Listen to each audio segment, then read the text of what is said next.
If you could change anything about the way you were raised, what would it be? I don't want to blame anyone in my family. I think it's just the progress we're making as a society. But I guess one thing about changing the way I was raised is I think that gender roles were something that I had to help maybe people in my family outside of my immediate family, my mom and my dad, maybe be more comfortable with because I was that little girl who got Polly Pockets and Barbies for her birthday and loved them. But then they would sit in the closet until her girlfriends came over. And when it was just me at home, I would just go play Hot Wheels and Legos with my little brother. Maybe trying to get my parents to understand how much of a tomboy I was sooner.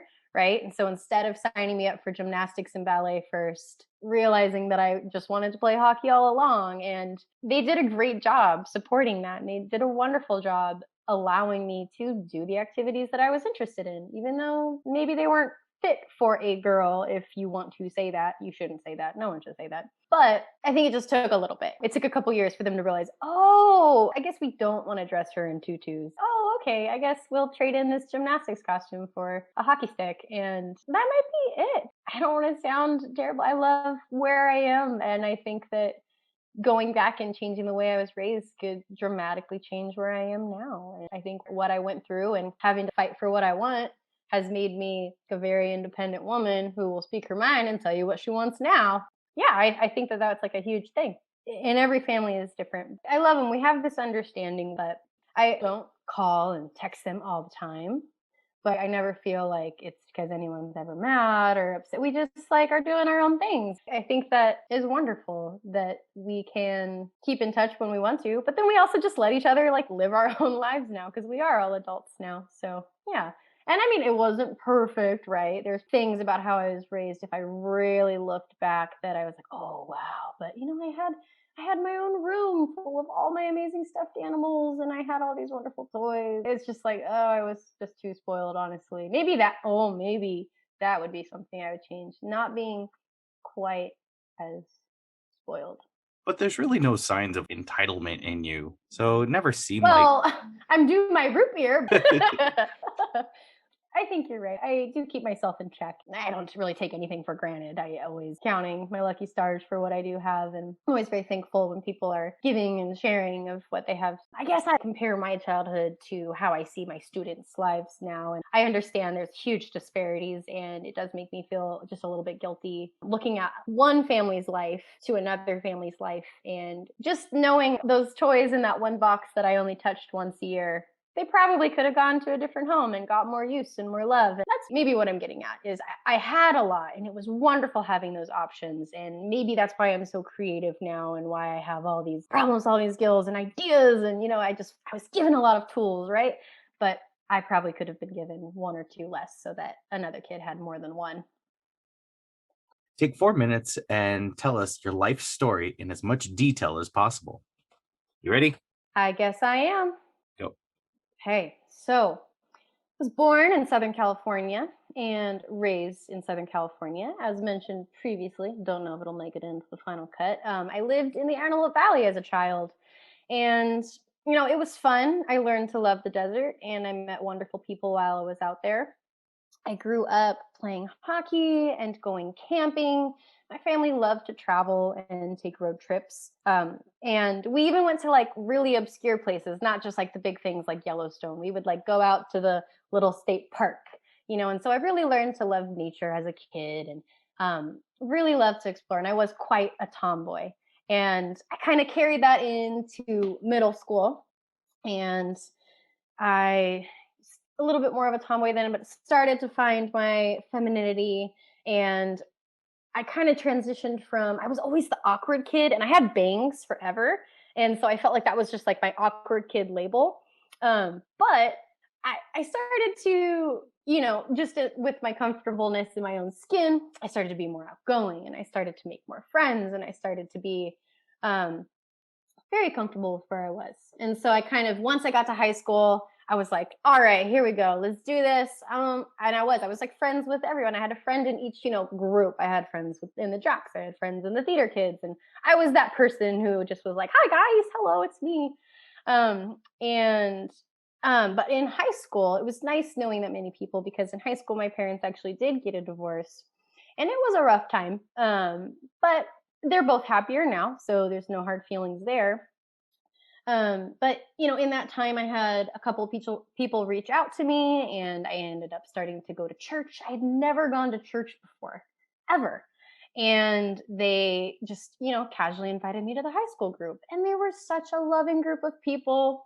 And for a while there, I was attending church regularly, and I was a Christian. And that was something that I had never done before, but it's something I'm very grateful for now, even though I do not practice regularly. It was just such an interesting experience. And um, I ended up having to just leave the valley. I knew that I couldn't stay there and go to school there. So at the end of high school, I just said goodbye desert, and goodbye friends, and goodbye church, basically, because I couldn't find a good church down here. It just wasn't the same group of people, and I started to not like a lot of um the sexist things that the church tries to do, and the very judgy things on like people that, they're like, oh, people have problems, and I'm like, yeah, well, let's help them. And they're like, oh no, they need to forgive themselves and ask for, and I'm like, what are we doing here? So anyway, came down to Orange and went to school at Chapman, and what I met a wonderful group of people when I was at Chapman, the Babes, and I'm still friends with them now. And they are just such a fun group of people. They're the kind of people I realized that I wanted to hang out with. All this time just trying out all these new groups, I finally found just a fun group of people. They all have different religions, right? And we just love each other for who we are. Graduated in, I think, 2015 with my bachelor's in educational studies, and I started working at Disney while I was getting my credentials to teach. And again, met a wonderful assortment of people there, and I loved it. It was 3 years of magic for sure. But I eventually ended up quitting the summer before I started my full-time teaching gig in Anaheim. And the first group of students that I had was so amazing. They were just a great group of fourth graders, and I love them and I miss them. And oh my gosh, my time is up. No!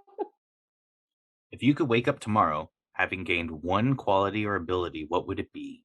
I'd like to be able to talk to animals. Kind of like Eliza Thornberry, where it's consensual. You say hello and they say hello back. And if they don't want to talk to you, they don't talk to you. Because that would honestly be so wild. I just like walk by squirrels sometimes, and they'll just pause and look at me. I just want to be like, hey man, what's up? And then he's just like, oh, yeah, nothing, just like searching for food. I'm like, all right, good luck. He's like, yeah, thanks, bye. I just would be so fun because I say hello to anyone anyway. And so just having more friends to say hello to when I'm out and about would just be wonderful. If I did wake up tomorrow having the ability to talk to animals, I would probably consider legally changing my name to Thornberry. That my dad would be Nigel Thornberry, the meme extraordinaire. That would be so fun. What's the point of being basically Eliza Thornberry if you can't also have Nigel Thornberry smashing? Crystal ball could tell you the truth about yourself, your life, the future, or anything else. What would you want it to know? I don't know if I would want to be able to see into the future or anything. I really do want to just let my journey ride out and kind of let fate unfold. So if I could kind of get a crystal ball to tell me anything, it would just let me know if I'm doing everything okay for where I am now and for where I'm supposed to be headed. Just like even just like a thumbs up, like, yeah, keep it up, you're doing good. Or just a suggestion, like, you could be so much happier in life. You could achieve this and this dream, this and this goal that much easier, that much sooner if you change this. Because I feel like just that little bit of constructive crystal ball criticism could be amazing. A fan of alliteration. You got to alliterate before you obliterate. I don't know what it means. I also like the idea of a crystal ball only giving emojis as their answer. Honestly, that's probably where we're headed. If we figure out how to really use crystal balls. Not that I am saying they don't work. I've never had a great experience because I've never had an experience. But if we figure out really how to create a crystal ball, I feel like it would be some of these kids that are coming up now. They were born with a cell phone in their hand. They're going to be like, well, what's the best way to speak to people in every language worldwide? So let's use emojis, because that's the whole reason emojis were created anyway, was to help people to communicate better. Meaning gets lost. Sometimes it's not understood. So I think a crystal ball with emojis is the best idea. It's easier to interpret. Like, ooh, Mm-hmm. you're not gonna dig this one.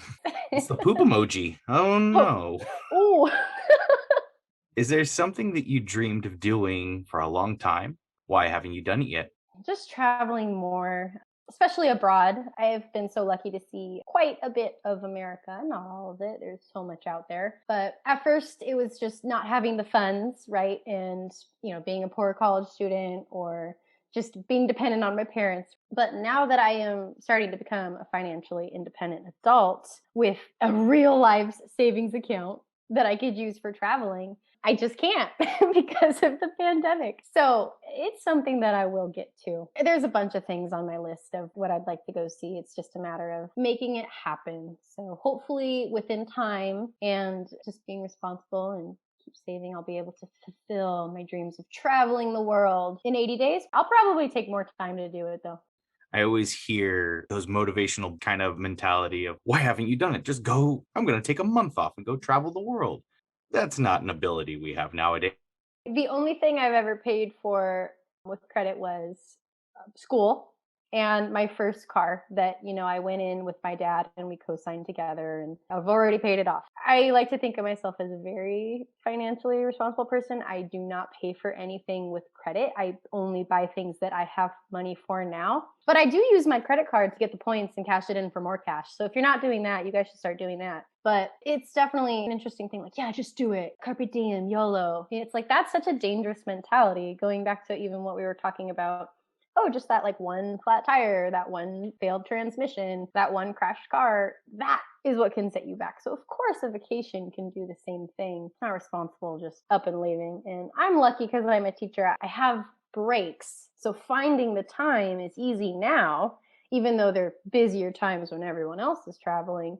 I'll get there. I'll travel the world. I'll send you a postcard from the world. What is the greatest accomplishment of your life?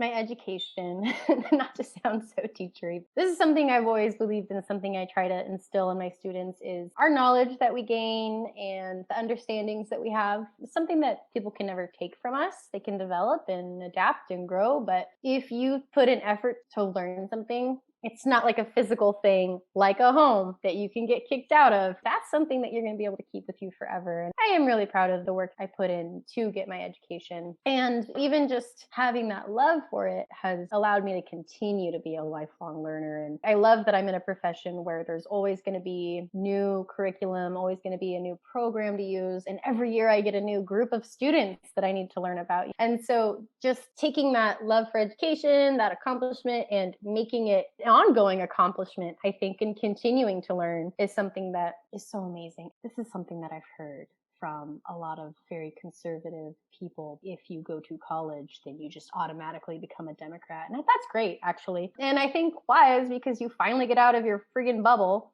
and you meet people that aren't like you and the people who lived within a 10-mile radius of you. And you start to develop a little bit of empathy and compassion, and your worldview grows. And growing up in the Antelope Valley, as much as we traveled, I was surrounded by some very limited minded people who have seemed to kept themselves there, unfortunately. I go on Facebook and see some posts, and it's just kind of sad to see that they're so stuck in ways from 15 years ago that they never decided to reevaluate or change. That's something else that I'm really happy for that education helped me to accomplish, is being more present and reshaping my worldview so that, I can be a better person. And I hate to say that I'm a better person now. Like, I do think that those experiences helped rise me up to the occasion, to like what I feel like our world needs us all to be.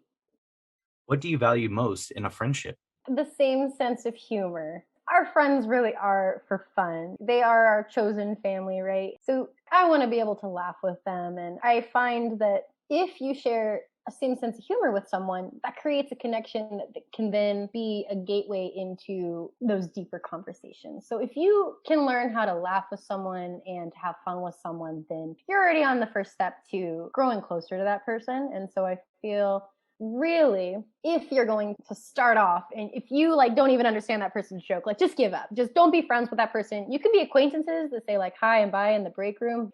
If you can't sit and tell a story and laugh with them, then I'm not sure what other things that friend will offer to you. Even though it seems like a cheat, I feel like it's a huge indicator of how close people can get. That's why like you and I get along so well, because we can just laugh. Even if something's terrible a moment ago, or even if it's before something that's going to be a little bit not so fun, we'll find a moment to smile about it or joke about it. And that's huge. Yes, friendship is support, but if you're laughing at my jokes, you're supporting me. So that's cool. You know what I mean? That's being on the same page and agreeing on the same things, even if we don't think about it as that. Laughing at the same joke and smiling at the same thing is showing that support for one another or support and love for the same thing. So I think it creates that bond and that close knit fun. And obviously, if you're laughing with someone, those are some of like the best times, right? Even if you don't remember what you're laughing at, you remember that moment. What is your most treasured memory? My most treasured memory is with my dog Ranger. He's my first dog and my only dog that I've ever had. Got him in late middle school, and he was a black lab, German Shepherd mix. So he was a big boy and he was all black. So he scared people, but he was just so friendly. I would love taking him out and around on the neighborhood. He was kind of supposed to be more my dog. I actually was the one who would take him to like PetSmart for the training sessions. I actually like built him a dog house in our garage. I used our table saw and built him a dog house. He was more my dog, right? And it snowed in Lancaster one day. And I was so excited because I didn't know if he had ever been in the snow yet. Or if it had, it must have been a while ago, maybe when we were camping. And I wanted to let him like go free. So I put him on the leash and we walked to the school in our neighborhood, which is actually the same school that I went to for fifth grade. And I squeezed the gate to the field open just enough so that his skinny little dog body could fit through. And then I climbed the fence and went into the field with him, and no one had been there yet. I was shocked. I thought there was going to be a bunch of people there like making snowmen and stuff, but it was just the two of us on this big soccer field, and we were just running and chasing each other, and we loved to wrestle. Like I would literally like pick up his butt and like slam it on the ground, and he would just love it, and he'd like fake bite my arm. We would just like play fight. And so we did that. I don't even know how long we were there. It could have been 15 minutes. It could have been 2 hours. I have no idea. That is such a fond memory. And it was just perfect. I was getting cold on my hands and feet, and then like really hot inside, because we were running around. I was like, we got to go home, Ranger. I'm tired. And as we were leaving, that's when everyone else started. And I was like, oh, perfect. Like he doesn't have to scare anyone and like attack anyone with his energy. And we just had our time. We can just go home. And it was so perfect. It was the best date I've ever been on. How long do you have Ranger for? Gonna make me do math? Class isn't even in session? Maybe like 15 years. And he was a good boy. I missed out all those opportunities to have more treasured memories with him, though, when I was in college. That was one of the hard parts of being away. You can call your mom and talk to your mom. But you can't call your dog and talk to your dog unless you're Eliza Thornberry. What is your most terrible memory? I was not surprised when my parents got a divorce, because my most terrible memory, it isn't one distinct moment in time, but an overall feeling of just being a young kid in the other room listening to my parents fighting. It is not pleasant. If you're out there right now and you might be guilty of doing that with children in the home, please be mindful of it. It leaves such an impact. I remember just feeling so out of control, just feeling scared for no reason. And it was terrible. It didn't happen like every single day, but when it happened, it was intense. It always felt gross. Just that feeling of listening to my parents, like full on like fighting, not fist fighting, but they have loud voices, let me tell you. I really do value proper communication now. I think maybe because of seeing that, I saw what not to do, right? It's a non-example of how to have a successful relationship.